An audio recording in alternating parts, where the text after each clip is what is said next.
Mom gave me this. She told me to let you read it when you're all alone. My 8-year-old granddaughter offered me a small booklet, the size of her hand. My daughter collapsed suddenly a week ago and remains bedridden and has not woken up. The doctors say that the symptoms are unexplained and there is nothing they can do. Mom told me yesterday. She said it had been hidden under the bed in our house. My granddaughter, who has had a mysterious power since she was a little girl, sometimes uttered unexpected words. And those words were definitely true. I immediately checked the contents of my daughter's booklet. No way.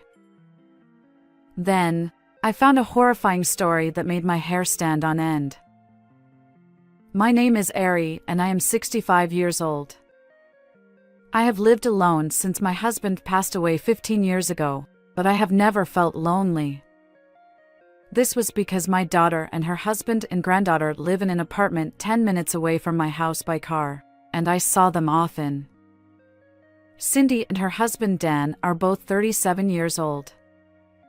They are both nurses working at the same hospital and got married 10 years ago after an office romance. 2 years later, their granddaughter Anne was born, and she had a strange power that most people do not have. And has a special power that is different from other children. The daughter who said this told me that my granddaughter could hear voices that no normal person should be able to hear. I did not want to doubt my daughter, but I could not easily believe something unscientific. At first, I thought it must have been just a coincidence or a misunderstanding on my daughter's part. It was when my granddaughter was 5 years old that I witnessed its power. It was when I went with her to visit the grave of my husband who had passed away in an accident. As I was offering my husband's favorite roses, my granddaughter said, "That's not right." She shook her head. Grandpa wants to see carnations. My husband loved carnations as much as roses before he died, but I had never mentioned it to my granddaughter. I froze for a moment in surprise. "Oh, and who told you what Grandpa's favorite flower was?" Grandpa just told me that he's not in the mood for roses today. She pointed to my husband's grave, and I stared at her in amazement. At the time I was still half convinced of my granddaughter's power, but then something happened a short time later that forced me to believe in her power. It happened when I went to the supermarket with my daughter and granddaughter. As we passed by a pregnant woman shopping, my granddaughter suddenly turned around and shouted loudly, "Wait! Your baby is in pain and crying. Go to the hospital right away." My granddaughter stopped by our neighbor, a woman who was also familiar with my daughter. She was standing there with a blank look on her face, and my granddaughter pleaded with her to hurry. Then, the daughter rushed to them and said, "Thinking you've been tricked, will you go to the hospital with me now?" and started rushing her. I thought she was going to scold my granddaughter for saying something outrageous, but I could not hide my surprise. "Hey Cindy, don't you think you're overreacting?" No, it's not, because if Anne is pleading so hard, there's definitely something going on. Then my daughter took some time and somehow convinced the woman. When they went with her to her OB/GYN clinic, they discovered that the umbilical cord was entangled in the baby's neck. The woman had to have an emergency C-section and was able to deliver the baby safely. If she had left it alone, the baby's life would have been in danger, and she and her family were very grateful for my granddaughter. Since then, I have come to believe in Anne's magical powers. However, my daughter asked me to keep this a family secret and I did not tell anyone. And that mysterious power would later cause a terrible tragedy. It all started one fine holiday. It was when my daughter came to visit my house with my granddaughter. "I brought cookies for you," Wow. Thank you. Are they by any chance ends homemade? I made them with my mom. Hey, Mom. My granddaughter asked, smiling, but my daughter did not respond. And looked up at Cindy, who did not respond, with a curious look on her face, and asked again, Mom? She looked up at Cindy again with a curious look on her face and replied, Yes, I guess so. She replied. I wondered what was wrong with her. It was not like Cindy. I felt uncomfortable that my daughter, who usually expresses her love for her child to the best of her ability, was being so curt with her.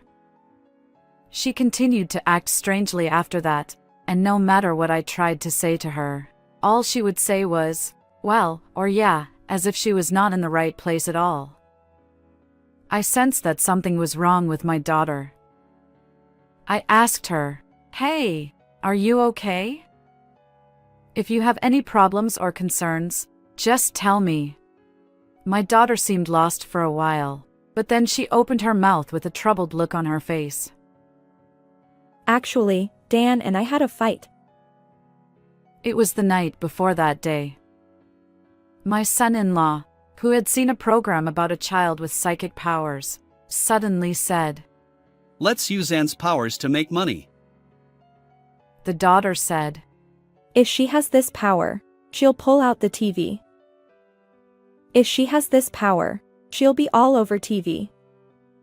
He's all excited about how he's going to become a billionaire. Hearing my daughter sigh in exasperation as she spoke, I frowned. It was obvious that if I did that, my granddaughter would be exposed to the world, and I couldn't very well agree to that. Treating Anne like a money-making tool is absolutely wrong. My daughter nodded her head and said, I understand, as I strongly pleaded with her.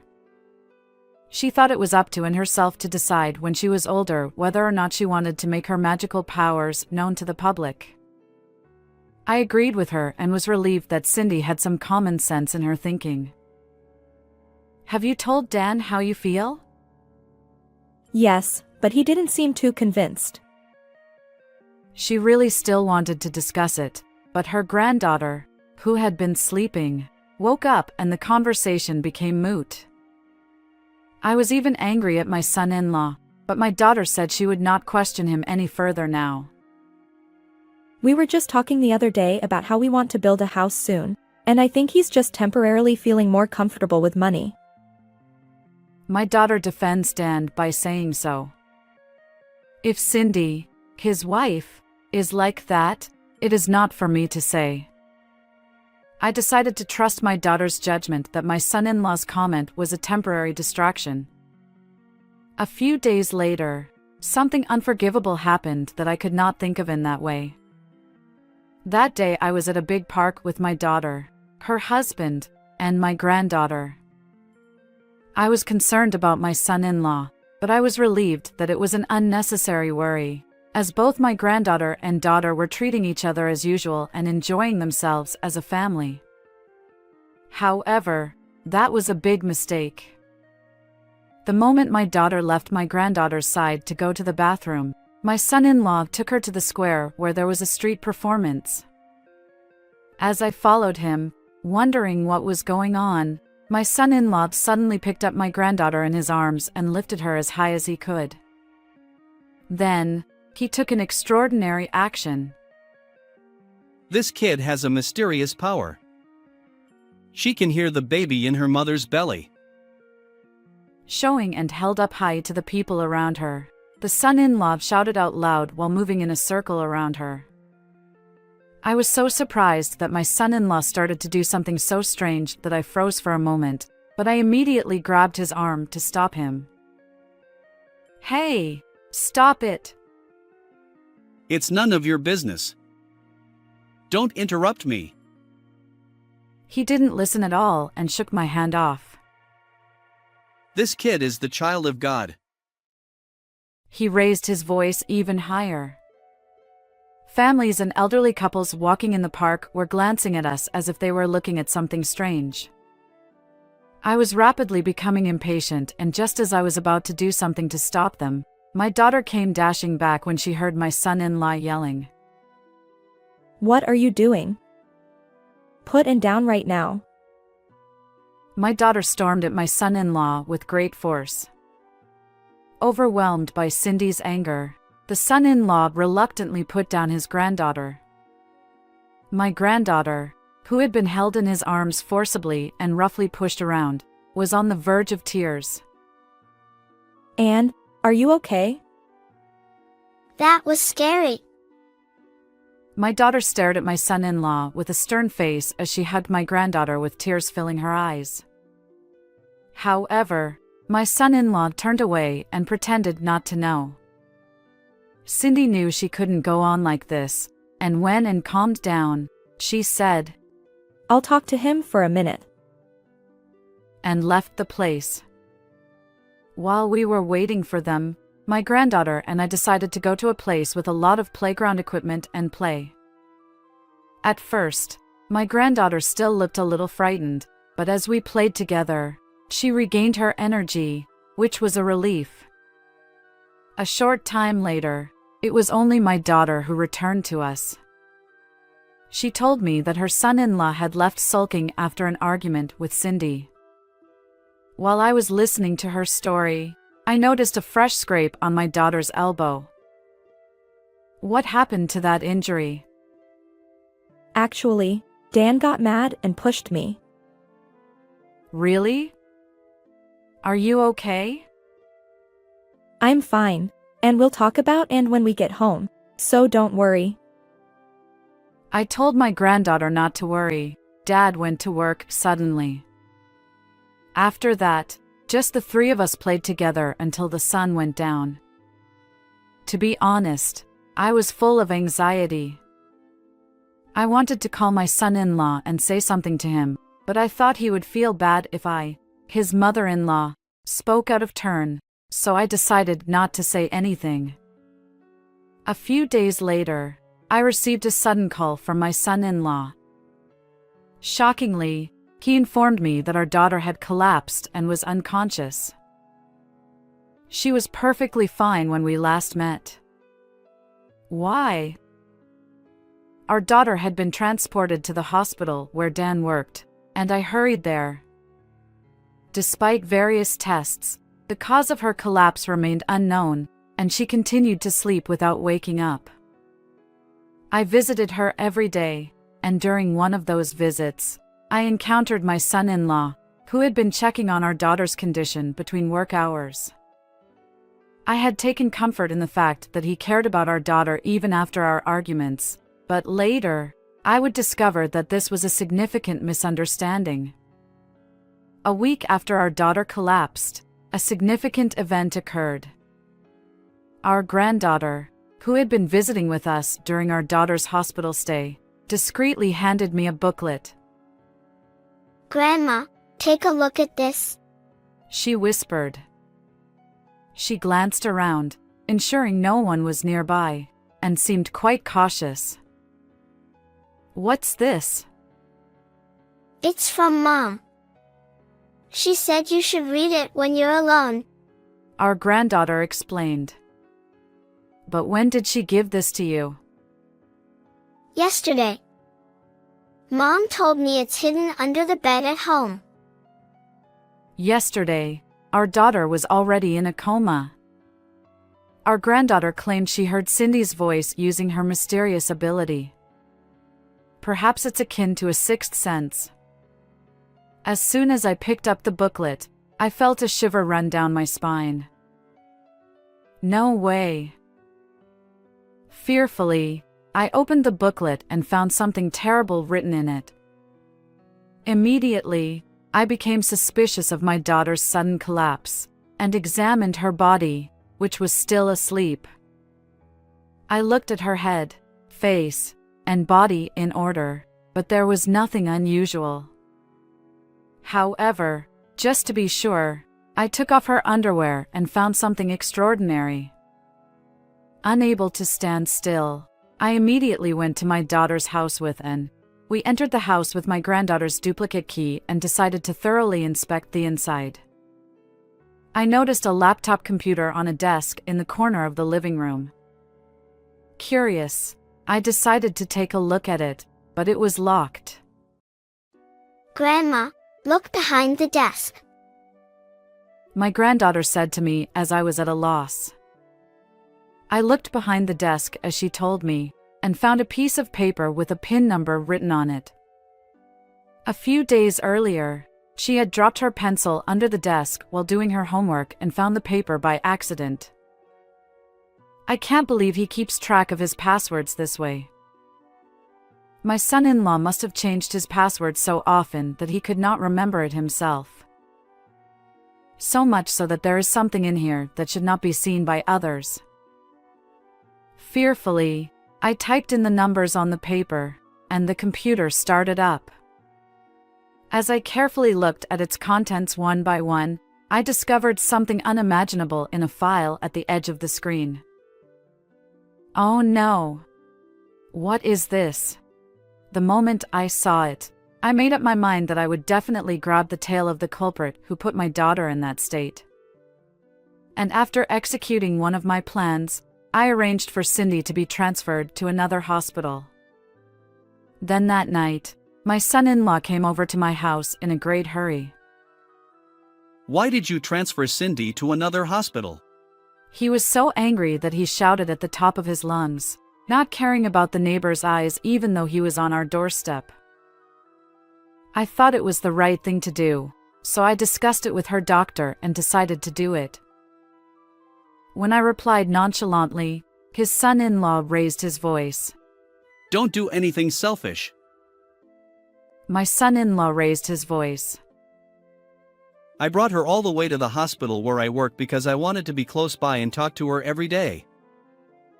The son-in-law lowered his eyebrows in an exaggerated manner and mumbled with a look that said he was worried about his daughter. I was so disgusted by his expression that I couldn't contain myself and stormed over to him the next moment. No way! You tried to send Cindy to the other side of the world. What? What are you talking about all of a sudden? After a moment of wide-eyed impatience, I silently offered something to my son-in-law, who immediately turned red and became angry. It was my daughter's booklet that I had secretly received from my granddaughter. The first part of the diary was a bland one, but after a certain day, it became all about my son-in-law. Just from the day you said you wanted to use and as a money-making tool. The daughter's diary said, Dan has been acting strange since we had the fight about Anne. He has become unfriendly and cold. Dan seems to be sneaking around on the computer looking up things. I can't help but feel uneasy. This is just a small part of the story, but I could see how my daughter was growing more anxious and distressed as the days went by. When I think of Cindy at this time, it is heartbreaking. However, in direct contrast to me, my son-in-law expressed his displeasure. I didn't behave that way. It's just my wife's self-serving assumption. The son-in-law looked annoyed and said, but such an excuse would not work. But such an excuse was not going to cut it, because on a page further down in the booklet something terrible was written. Then what do you mean by this sentence? Something like a syringe needle had fallen out, then I questioned him about it. He acted suspiciously. The son-in-law clearly looks upset. I read this section of the booklet and knew I had to do a thorough search of my daughter's house. And as a result, I found something extraordinary. What is this thing I found in your room? I confronted my son-in-law with a notebook with the word plan written on the cover. This notebook was filled with instructions on how to send my daughter to the other side of the world. When I showed it to my son-in-law, he broke out in a sweat on his forehead and said in a hoarse voice, "That's not mine." He shouted at the top of his voice. It was obvious that he was in a great hurry, and no matter how much he denied it, it sounded like he was saying, "It's mine." Why would I want Cindy gone? Oh my God, why? I love her, and there would be no reason for me to do that in the first place. It was obvious that what he was saying was a lie. Because he had more than enough reasons to want to bury my daughter. I had heard from my granddaughter that they had had a rather heated marital argument shortly before Cindy's collapse. They were at odds over N's mysterious powers, no matter how many times my daughter tried to convince my son-in-law. I'm going to use N as a tool of my business and become a millionaire. And he did not listen to her. She was against it and would never break, so you decided to take her in your hands, didn't you? And made up that story on her own. I bet she made up that plan as a prank too. How could an 8-year-old kid plan something like this? Besides, I found syringe marks on Cindy's body. How are you going to explain this? When I examined every inch of my daughter's body as she lay in her hospital room, I found something extraordinary. It was the injection marks. What's more, that's not all I found. When I found the computer at my daughter's house, I checked his online purchase history and found evidence of large quantities of nuts, chemicals, and syringes. Those nuts are used as a spice in cooking, but in large doses they can cause drowsiness. My son-in-law mixed a large amount of it in her food, put my daughter to sleep, and had her rushed to the hospital where he worked. Since it was the hospital where he worked, it was easy for him to secretly falsify the results of various tests. Since his daughter and son-in-law have the same blood type, he exchanged Cindy's blood with his own that he had originally prepared.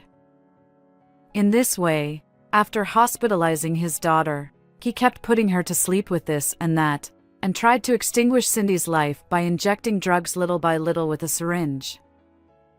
All these plans were written down in the notebook. I don't know anything. Please don't make me the bad guy when you have no proof that the notebook is mine. He was still trying to keep his mouth shut at this point, but we still had a trump card left. Well, I'll show you the definitive proof. As soon as I played back the recording, his face turned blue and his stubborn attitude turned into a panic. Oh my God. Why is this thing on there? I showed my son-in-law a video that showed him in the hospital room putting something into my daughter's IV. Upon seeing the booklet and the plan, I was convinced that my son-in-law was trying to make Cindy disappear, and I immediately set up a small hidden camera in my daughter's hospital room. I made that footage available to my phone in real time and checked the video every 10 minutes. Then, a few hours after setting up the camera, I was able to record the decisive moment. This was just the injection of a drug that the doctor had ordered. There is no use in telling such a lie. Immediately after I saw this video, I asked the doctor to retrieve the IV and analyze the ingredients inside. As a result, I found out that it was mixed with a dangerous chemical that the hospital did not have. Then, having perfectly caught my son-in-law at the scene of the crime, I immediately transferred Cindy to a different hospital. Now there will be no more excuses. Damn. I shouldn't have injected her IV just because it was too much trouble to take off her clothes. Throwing himself down, the son-in-law spat that out, then scratched his head and kicked the front door with all his might. You mean to say that you admit that you did all this? Oh, no, no. It's wrong. Not at all. Although he became impatient at his own careless remark, he could think of no excuse and just kept repeating the same words. However, no matter how much he tries to talk his way out of it now, it is futile. I have already filed a damage report and submitted these evidences to the police, so an investigation should have started by now. You will be arrested soon. The son-in-law, with a look of despair on his face as he realized that there was nothing left for him to do, made a series of exaggerated apologies to show for it. Please forgive me. How can I make it right for you to forgive me? I looked down at him with cold eyes, having no intention of forgiving him when he did that. I won't use it as a business tool anymore, and I will take good care of Cindy too. Please withdraw the damage report. Even after saying this, my son-in-law kept making excuses, apologizing, and jumbled up his words. However, none of his words touched my heart, and on the contrary, only my discomfort grew. You're depressing me, so I want you to leave. I coldly pushed away my son-in-law who was clinging to me, and his face looked as if it was the end of the world. Wait. I pushed him, who was still trying to say something, out of the doorway, and with my arms full of disgust for him, I vigorously closed the door. Shortly thereafter, my son-in-law was arrested and Cindy and he divorced. My daughter has retained an attorney and is suing him for a total of $70,000 in alimony and child support. What he did was deemed so malicious that he will not be able to come out from behind bars for a while. My daughter woke up soon after being transferred to the new hospital, and she recovered quickly and is now completely healthy. Now I live with my granddaughter and the three of us live together in peace. What did you think of this story? Please subscribe to our channel. See you in the next video.